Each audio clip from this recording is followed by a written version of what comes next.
திருத்தணியை அடுத்த எண்ணன் கண்டிகையில் பாலம் உடைந்து 1.5 மாதமாகியும் இன்னும் சரி செய்யப்படாததால் 30க்கும் மேற்பட்ட கிராமங்களில் போக்குவரத்து துண்டிக்கப்பட்டுள்ளது.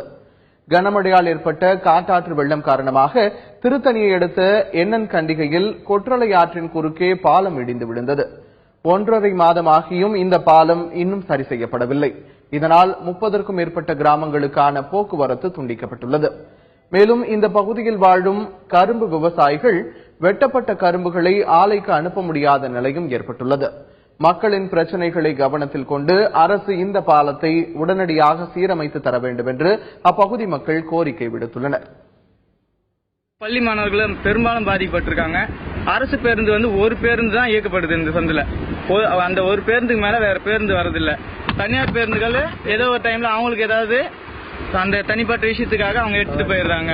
அந்த டைம்ல எங்களுக்கு பெரும்பாலும் பேருந்து வசதி இல்லாத நிலைமை தான் இருக்கும். இதனால எங்க மக்கள் உண்மையிலேயே முடங்கி இருக்காங்க.